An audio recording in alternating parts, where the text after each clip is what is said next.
Hello friends, আজি মই পটলৰ এটা খুবেই জুতি লগা ৰেচিপি লৈ আহিছোঁ। আশা কৰোঁ এই ৰেচিপিটো চাই আপোনালোকক ভালে লাগিব আৰু যিসকলে মোক সাবস্ক্ৰাইব কৰা নাই প্লিজ সাবস্ক্ৰাইব কৰি দিব। আপোনালোকৰ এটা সাবস্ক্ৰাইব মোক আগুৱাই লৈ যাব পাৰে। ইয়াত মই আলু পটল সৰু সৰু কৰি কাটি লৈছোঁ, দুটা কণী সিজাই লৈছোঁ আৰু হালধি নিমখ মাখি থৈছোঁ। আদা নহৰু কেঁচা জলকীয়া আৰু পিঁয়াজৰ এটা পেষ্ট বনাই লৈছোঁ আৰু এটা ডাঙৰ সাইজৰ পিঁয়াজ সৰু সৰু কৰি কাটি লৈছোঁ। এতিয়া কেৰাহীত সৰিয়হ তেল গৰম দিছোঁ। ইয়াত মই আলুখিনি দি দিলোঁ। আলুত মই অলপমান নিমখ আৰু হালধি মাখি থৈ দিছিলোঁ। আলুখিনি ব্ৰাউন হোৱালৈকে মই ভাজি থাকিম। আলুখিনি ব্ৰাউন হোৱাৰ পিছত মই তুলি থৈ দিম। সেই একে তেলতে পটলখিনিও মই দি দিলোঁ। পটলত মই হালধি দিয়া নাই, অকণমান নিমখ দিছোঁ। পটলখিনিও ভাজা হৈ গৈছে। এতিয়া সেই একে তেলতে মই কণী দুটা অলপ ভাজি ল'ম।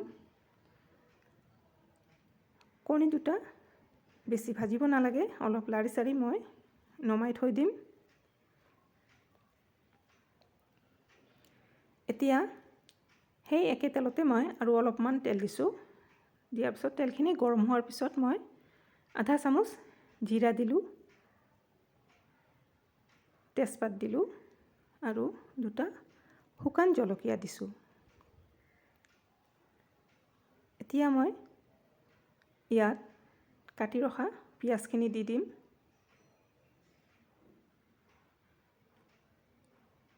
আৰু পিঁয়াজখিনি ব্ৰাউন হোৱালৈকে মই ভাজি থাকিম।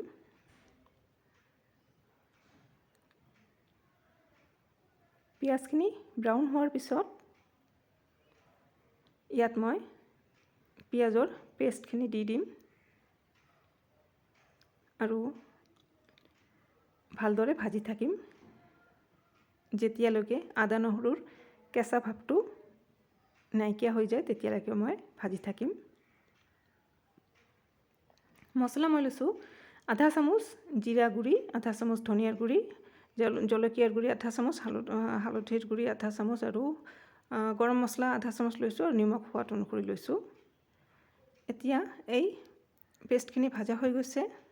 এতিয়া মছলাখিনি মই ইয়াত দি দিম।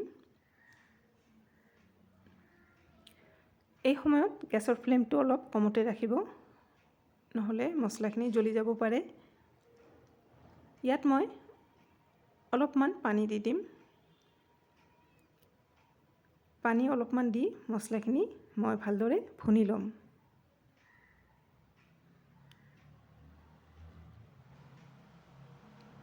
মছলাখিনি ভালদৰে ভুনা হৈ গৈছে। এতিয়া ইয়াত মই ভাজি ৰখা আলু আৰু পটলখিনি দি দিম। ইয়াত পটলৰ সাইজটো সৰু আছিল কাৰণে মই সৰু সৰু কৰি পটলটো কাটি লৈছোঁ। ডাঙৰ সাইজৰ পটল হ'লে গুটিবিলাকো ওলাই দিব পাৰে। গুটিবিলাক থাকিলে আৰু অলপ খাওঁতে অসুবিধা হয়। এতিয়া আলু আৰু পটল মই ভালদৰে মছলাৰ লগত ভুনি ল'ম। ভুনাৰ পিছত মই অলপ এক বাটি পানী দি দিলোঁ ইয়াত। পানী দিয়াৰ পিছত আলুখিনি আৰু পটলখিনি ভালদৰে সিজি নোযোৱালৈকে মই ঢাকন এখনেৰে ঢাকি হ'বলৈ দিম।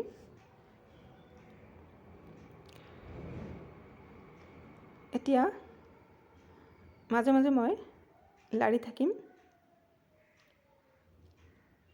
কালাৰটো খুব ধুনীয়া হৈছে। আলুখিনি সিজা বাকী আছে,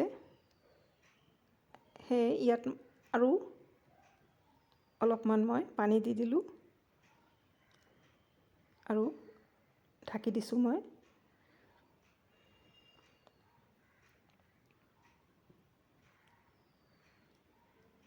এতিয়া আলুখিনি আৰু পটল সিজি আহিছে। এতিয়া মই কণী দুটা দি দিম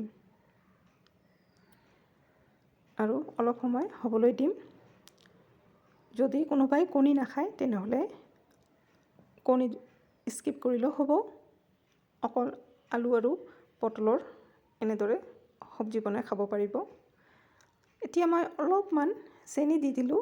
চেনি দিলে কিন্তু টেষ্টটো একদম বাঢ়ি যায়, খাবলৈ খুবেই ভাল লাগে। সেই অকণমান চেনি অৱশ্যই দিব। আৰু এতিয়া নমোৱাৰ আগে আগে মই ইয়াত 1 চামুচ চচো দিলোঁ। এতিয়া আলু পটলৰ মছলা ভুনা একদম ৰেডি চাৰ্ভ কৰাৰ কাৰণে। আশা কৰিছোঁ ৰেচিপিটো ভালেই লাগিছে। নিশ্চয় এবাৰ এনেদৰে বনাই খাব। আৰু ৰেচিপিটো কেনে লাগিল মোক জনাই দিব। যদি ভাল লাগে তেনেহ'লে লাইক এটা দিব। তেনেহ'লে আকৌ লগ পাম বেলেগ এটা ৰেচিপিৰ সৈতে।